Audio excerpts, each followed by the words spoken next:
साथियों, आज हम कुशीनगर में जिस स्थान पर हैं वह विश्राम स्थली है भगवान बुद्ध की।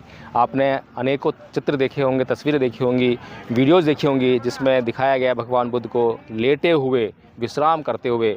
भगवान बुद्ध ने कहा था, धम्मा संखारा अपमादेन संपादित, यानी कि सभी संस्कार जो है नष्ट होने वाले हैं। जो भी कुछ उत्पन्न हो रहा है वह नष्ट होगा, इसीलिए जो है अप्रमादी रहकर हर कार्य को संपादित कीजिए, यानी कि उसको पूर्ण कीजिए। और आप देख रहे हैं यहाँ पर जो है कि चीवर लेकर लोग जो है किस तरीके से श्रद्धा से युक्त होकर, उस विश्वास से युक्त होकर आपको ये लोग जो है जाते हुए दिखाई देंगे। जहाँ पर अभी मैनेजमेंट के द्वारा जो है इनको व्यवस्थित किया जा रहा है, ऑर्गेनाइज़ किया जा रहा है। और ये चीवर जो आप देख रहे हैं, कपड़ा जो देख रहे हैं, इसको जाकर जो है भगवान बुद्ध की जो मूर्ति है, जो स्टैचू है, उस पर डाला जाएगा। हालांकि ये कोई ऐसी परंपरा नहीं है, कोई रीति रिवाज नहीं है, ये श्रद्धा और विश्वास का मामला है। और श्रद्धा और विश्वास में वो सत्यता के दर्शन आपको होंगे जिसमें भगवान बुद्ध कहते हैं, वै धम्मा संखारा अपमादेन संपादित। तो जो भगवान बुद्ध कह रहे हैं वो नितांत सत्य है, कल्पना नहीं है। कुछ भी ऐसा नहीं है जिसको जांचा नहीं जा सकता, परखा नहीं जा सकता, जिसको प्रयोग में नहीं लाया जा सकता। सब कुछ ऐसा है जिसकी कभी भी जांच की जा सकती है। भगवान बुद्ध ने जिस समय 2700 साल पहले ये बात कही थी, भगवान बुद्ध आज नहीं है 2700 साल बाद, तब भी ऐसी ही इसकी जांच की जा सकती थी। और आज भी उसकी उसी प्रकार से जांच की जा सकती है कि सभी कुछ जो है नष्ट होने वाला है। जो कुछ भी उत्पन्न हो रहा है वो नष्ट होगा ही। ये सूरज, ये चांद, ये तारे, और ये लोग जो है कुछ उच्चारण कर रहे हैं।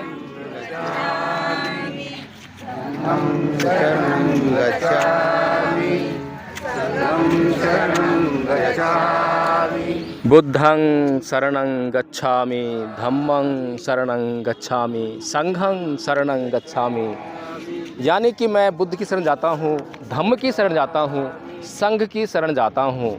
मैं क्यों बुद्ध की शरण जाता हूँ, मैं क्यों धम्म की शरण जाता हूँ, मैं क्यों संघ की शरण जाता हूँ, ये प्रश्न जो है करना ही चाहिए शरण गमन करने से पहले।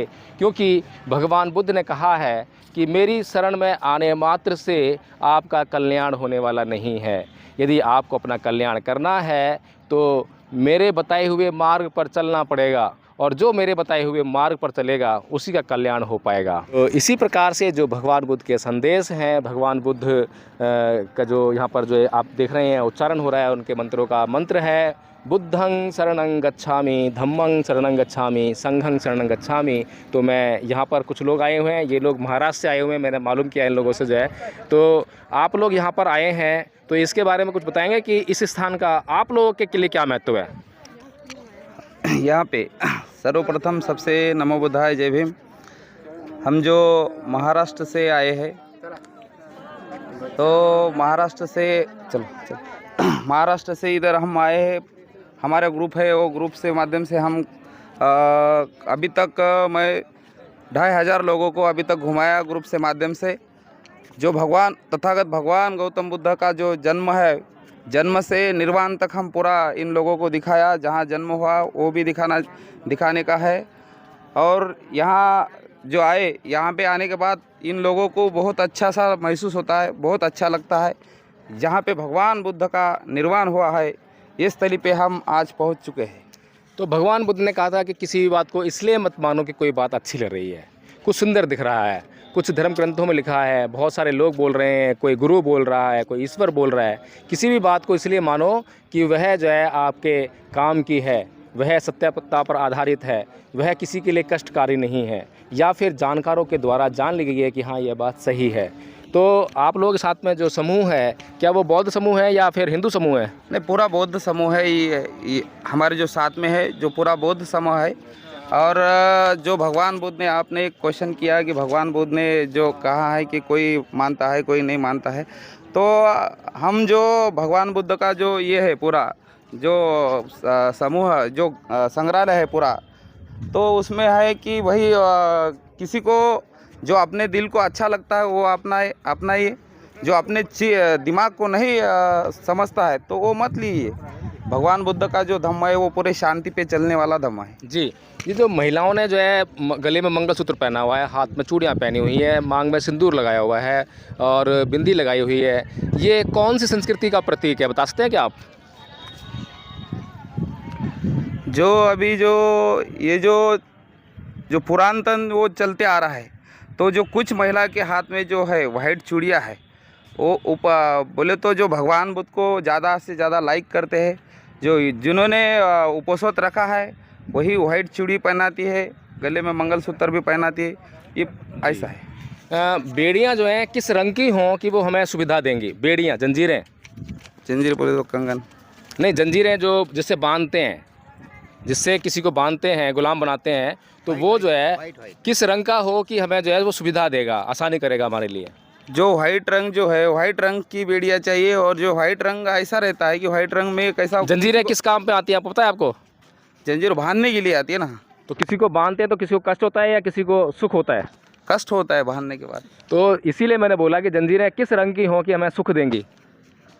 वो तो किसी भी कलर की हो, चाहे सफ़ेद की हो चाहे पीले की हो। तो सुख कहाँ से मिलेगा उससे? तो चूड़ियाँ जो है किस प्रकार से आपके लिए सुखकारी हो सकती हैं, जबकि चूड़ियाँ जो है भारत में जो है एक मुहावरा भी है, कायरता का प्रतीक है। चूड़ियाँ जो है, जो वाइट का प्रतीक, वो शांति का मार्ग बताता है। लेकिन हिंदुओं में चूड़ियों का मतलब है कि जो महिलाएं हैं वो शादीशुदा हैं, उनका पति अभी जिंदा है, और बिंदी, मंगलसूत्र, ये सब जो सुहाग की निशानी मानी जाती हैं भगवान क्या नाम है हिंदू धर्म में जो है। लेकिन भगवान बुद्ध के धर्म में जो है, क्योंकि समानतावादी धर्म है, तो वहाँ पर भगवान बुद्ध ऐसी कोई परंपरा, ऐसा कोई रीति रिवाज, ऐसा कोई नियम बना ही नहीं सकते हैं जहाँ पर कि पुरुष के लिए तो कोई नियम ना हो और स्त्रियों के लिए नियम हो। तो आपके इस समूह में जो कि आप कह रहे हैं कि बौद्ध समूह है, यहाँ पर भी हम देख रहे हैं कि यहाँ पर भी जो है पुरुषों के ऊपर कोई ऐसा आवरण नहीं है। पुरुषों को देखेंगे तो पता लगेगा नहीं कि शादीशुदा हैं कि नहीं है।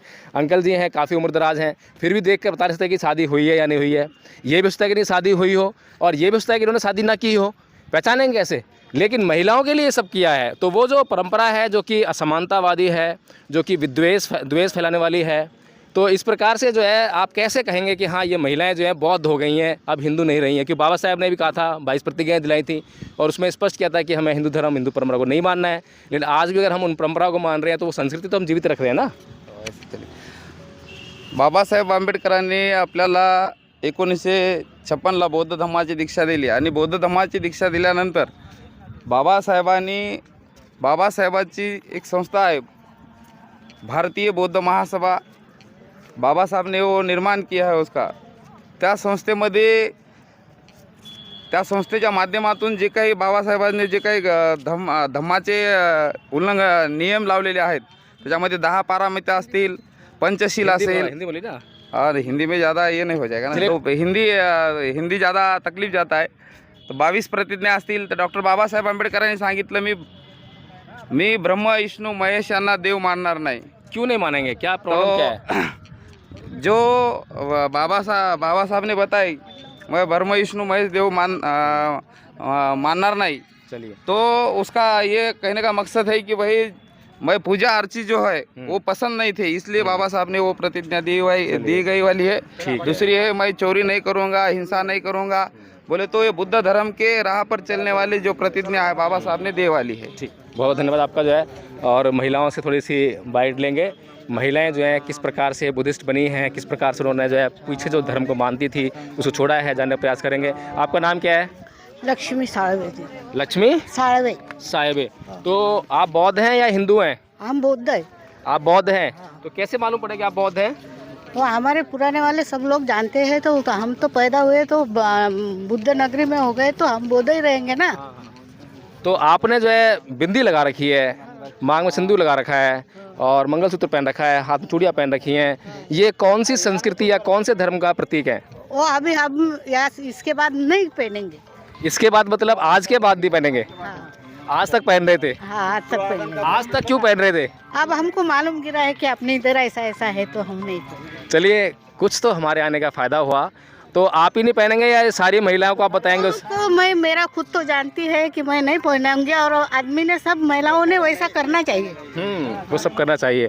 तो आपका नाम क्या है? उधर बोला। आपका नाम क्या है? चंद्रकला वानखेड़े। चंद्रकला वानखेड़े जी। तो आपने जो है हाथों में चूड़ियाँ पहन रखी हैं हो और तो गले में मंगलसूत्र पहन रखा है। तो शादी थी ना सर, शादी के वास्ते पहन छोड़े। अच्छा, शादी थी इसलिए आपने किया। तो ये कौन से धर्म का प्रतीक है? ये बौद्ध धर्म का प्रतीक है ना सर ये। चूड़ियाँ बौद्ध धर्म का प्रतीक है। हाँ तो पहनना तो पड़ता है ना सर। सुहागन का प्रतीक है। सुहागन का प्रतीक है। अच्छा, तो ये जो भगवान बुद्ध का धर्म जो है, क्या समानतावादी धर्म नहीं है क्या? नहीं नहीं, बंधु प्रेम इसका ये है। समानतावादी धर्म है ना। तो क्या आपने कोई जो आपके साथ में जो पुरुष चल रहे हैं, आदमी लोग चल रहे हैं जो, क्या उन्होंने चूड़ियाँ पहन रखी है क्या? सुहाग की निशानी है क्या? भाई लोग को पहनना पड़ता है। नहीं, क्यों पहनना पड़ता है? भगवान बुद्ध ने कहा है क्या ऐसा? जी, क्या नाम है आपका? मेरा नाम संघमित्रा साखरे। संघमित्रा साखरे। हाँ। जी, महिलाओं ने जो चूड़ियाँ पहन रखी हैं, आपने भी मंगलसूत्र पहन रखा है, बिंदी लगा रखी है, हालांकि सिंदूर नहीं लगा रखा है, तो शादीशुदा नहीं है मेरे ख्याल से आप। नहीं, शादीशुदा है ना। सिंदूर लगाना है, चलिए। लगाना अपने आपके दिल पे है। अच्छा। हाँ, तो भगवान बुद्ध का धम्म अच्छा। समानता पे चलता है, मगर दूसरे लोग का समानता पे चलते हैं। जी, जी। इसलिए वो करना पड़ता है। किस धर्म में जो है चूड़ियों को, मंगलसूत्र को, सिंदूर को, बिंदी को, इनको जो है सुहाग की निशानी मानते हैं? कौन सा धर्म है? हिंदू धर्म में। अच्छा, तो आप हिंदू हैं? आप हिंदू हैं क्या? नारी का सुहाग है ना, हिंदू नहीं है मगर नारी का सुहाग है नहीं, ना। मैंने पूछा आपसे कि ये कौन से धर्म में जो है सुहाग की निशानी मानी जाती है, ये पूछा मैंने आपसे। नारी का श्रृंगार है ना ये। नहीं, मैं श्रृंगार की बात नहीं कर रहा हूँ, मैं पूछ रहा हूँ कि ये जो है कौन से धर्म में की निशानी मानते हैं इसको?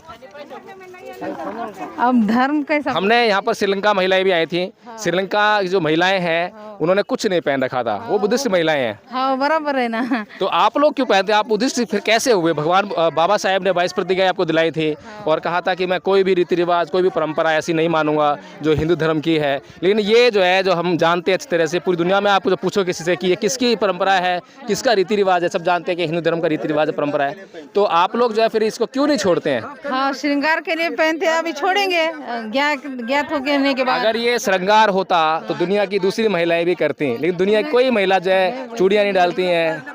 हाँ, भारत का अलग है और दूसरों का अलग है ना। चलिए देखिए, अभी जो है घालमेल चल रहा है, जिस प्रकार से कि बाबा साहेब की जो पीड़ा थी, उस बाबा साहेब की जो पीड़ा को जो है अभी लोग नहीं समझ पा रहे हैं, और समझ भी पाते हैं तो वो छोड़ने में थोड़ा सा दिक्कत महसूस करते हैं, परेशानी महसूस करते हैं, उनको आसानी अभी नहीं लगती है। कहीं ना कहीं रीति रिवाज, परंपराओं में जकड़े हुए लोग हैं, और इतनी आसानी से जो है हम उम्मीद नहीं कर सकते हैं कि इतनी आसानी से लोग बदल जाएंगे। हर एक व्यक्ति जो है बाबा साहेब नहीं हो सकता है, जो एक बार जान ले, पहचान ले, तो एक झटके में उस चीज़ को छोड़ दे। यहाँ पर कुछ महिलाओं ने कहा है कि हाँ, आज हमें मालूम पड़ गया है कि ये असमानता की निशानी है, ये हिंदू धर्म में सुहाग की निशानी है, और भगवान बुद्ध के धर्म में ऐसा कोई सिद्धांत, कोई रीति रिवाज, कोई परंपरा नहीं है जो कि मानव के बीच में जो है असमानता पैदा करे, भेदभाव पैदा करे। वहाँ पर समानता ही समानता है, इसलिए आज से वो इसका पालन करेंगी, और ये चूड़ियाँ, ये जो साज श्रृंगार है, जो सुहाग की निशानी है, इसको छोड़ने का प्रयास करेंगी।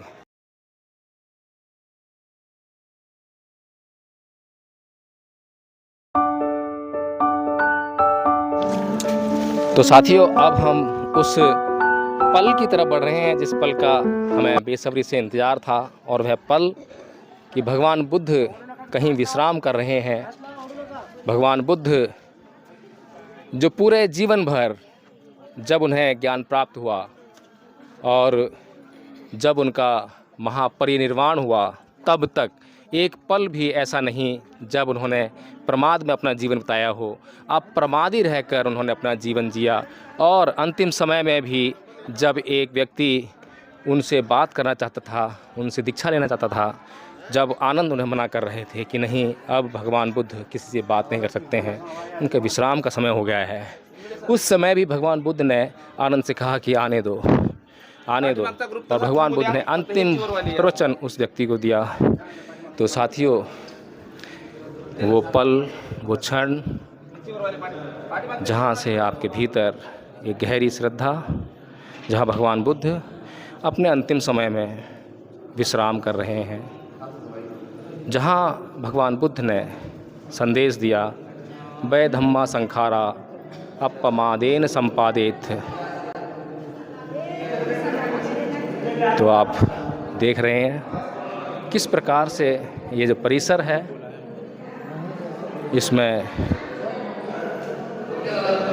यहाँ भीतर आते ही मुझे एक अलग ही अनुभूति होने लगी। हालांकि मैं किसी रीति रिवाज, किसी परंपरा। भगवान बुद्ध ने जो संदेश पूरी मानव जाति को दिया, वै धम्मा संखारा अपमादेन संपादित, सभी कुछ संस्कार नष्ट होने वाले हैं। इसीलिए अप्रमादी रहकर सभी कार्यों को संपादित कीजिए, पूरा कीजिए। जो निश्चय कर लिया, जिस बात का निर्णय कर लिया, फिर उसके बाद रुकना नहीं है, थमना नहीं है। और जो संस्कार आपको परेशान कर रहे हैं, उन संस्कारों से मुक्ति पानी है, उन आदतों से मुक्ति पानी है। और इसके लिए निरंतर सम्मा सती, सम्मा सती, सम्मा सती, जागते रहो, जागते रहो, जागते रहो। अक्सर आपने ये शब्द चौकीदारों के मुख से सुने होंगे।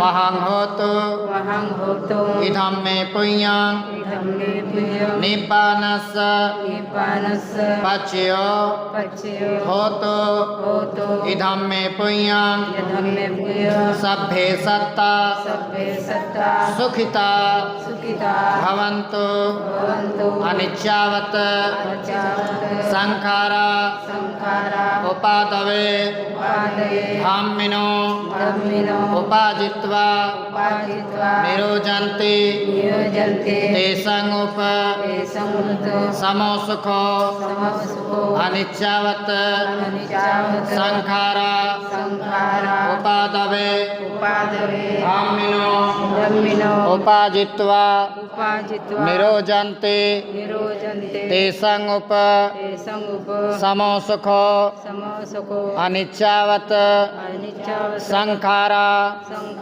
उपादवे धाम्मिनो उपाजित्वा निरोजन्ति तेषां समोसुखो बुद्धं नमामि धम्मं नमामि संघं नमामि। छोड़ा, खाली छोड़ा। साधु साधु साधु। अनिच्चा व संखारा का मतलब ये होता है, जो इस संसार में जीव रूप में जितने भी उत्पत्ति हुई हैं, सही सत्य ये है, उनको एक न एक दिन इस संसार को छोड़ करके जाना है। यह शरीर नश्वर है, भंगुर है। भगवान बुद्ध जिस जगह पे आप यहाँ खड़े हैं, इस जगह पे भगवान बुद्ध ने अपने शरीर को 80 साल की अवस्था में त्याग दिए थे। साधु साधु मंगल जी। इस स्थान में क्या महत्व है, बताएंगे इसके बारे में? थोड़ा ऐतिहासिक इस स्थान के ये महत्व है, भगवान बुद्ध 80 साल के अवस्था में कुशीनगर में अपने शरीर को छोड़े थे। यह मूर्ति हर्बल नाम का बौद्ध उपासक बनाए थे। दीन नाम का व्यक्ति कलाकृति किए थे। 5वीं सदी में यह मूर्ति का आविष्कार लाल बलुआ पत्थर से हुआ सा। भगवान बुद्ध जिस प्रकार अपने शरीर को छोड़े हैं, इस मूर्ति में वह दर्शाया गया है। सबसे पहले भगवान बुद्ध के पैरों में जन्म से ही धम्मचक्र, आप ये देखिए धम्मचक्र। महापुरुष जो होते थे, एड़ियाँ उनकी एकदम समतल हुआ करती थी, प्लेट। और ये पहली मुद्रा है ध्यान मुद्रा। आप यहाँ से देखेंगे, पहली मुद्रा है ध्यान मुद्रा। और दूसरी मुद्रा जो है, यहाँ से आप देखेंगे, ये है चिंतन मुद्रा। यहाँ से जब आप फेस के तरफ देखते हैं, दूसरी मुद्रा है चिंतन मुद्रा। यहाँ से जब आप देखेंगे इनके चेहरे पे, ये है स्माइल मुद्रा। यह त्रिरत्न मूर्ति है भगवान बुद्ध की। ये है मल्लिका। भगवान बुद्ध के शासनकाल में जो यहाँ की कुशीनगर की रानी हुआ करती थी, बंधुमल की पत्नी मल्लिका, उनको दर्शाया गया है। ये भगवान बुद्ध के अंतिम शिष्य सुभद्र, भगवान बुद्ध अपने शरीर छोड़ने से पहले सुभद्र को दीक्षा दिए, ये उनको दर्शाया गया है। और यहाँ पे हैं आनंद, जो भगवान बुद्ध के शासनकाल में जब बुद्ध ने यह घोषणा किया कि हम अपने शरीर को कुशीनगर में छोड़ेंगे, उस समय आनंद विलाप कर रहे थे। यह इसमें दर्शाया गया है। साधुवाद, मंगल में आप सब। बहुत बहुत साधुवाद बनते जी। तो जिस प्रकार से भगवान बुद्ध ने पूरे जीवन जो शिक्षाएं दी, इतनी महत्वपूर्ण शिक्षाएं पूरे संसार भर के लिए कि यदि संसार उन शिक्षाओं को जान जाए, उनका आचरण कर ले, तो वह भी उस निर्वाण पथ पर अग्रसर हो जाएगा। और जो निर्वाण पथ पर अग्रसर हो जाते हैं तो उनके कष्ट दूर होने लगते हैं। जितने भी जीवन में कष्ट हैं वो कष्ट जो है उनके जीवन में या तो कम हो जाते हैं या बिल्कुल भी नहीं रहते हैं। जो जितना जाएगा, जो जितना चलेगा, उतनी ही उसको मंजिल की दूरी प्राप्त होगी, मंजिल उसकी उतनी ही नज़दीक होगी। निर्वाण मनुष्य का, हर जीव का अंतिम उद्देश्य है। जिसने जन्म लिया है उसको निर्वाण प्राप्त करना ही है। जब तक कोई भी जीव जिसने जन्म लिया है निर्वाण प्राप्त नहीं करता है, तब तक वह इस संसार में भटकता रहेगा, जन्म लेता रहेगा, पुनर्भव होता रहेगा। और अगर जन्म लेगा, पुनर्भव होगा, तो जातिपि दुःखा, जरापि दुःखा, व्याधिपि दुःखा, मरणापि दुःखा, शोक परिदेव दो मनस्य उपाया सापि दुःखा, संख्यतेन पच्चुपादान खंदापि दुःखा। तो जन्म लेना दुख है, मरना दुख है, रोग दुख है, बुढ़ापा दुख है, प्रियजनों का बिछुड़ना दुख है, अप्रियजनों का मिलना दुख है। जो नहीं चाहते हैं वह, जो चाहते हैं वह नहीं मिलता, वह दुख है। इस प्रकार से साथियों, पूजा का समय हो गया तो हम लोग भी बैठेंगे।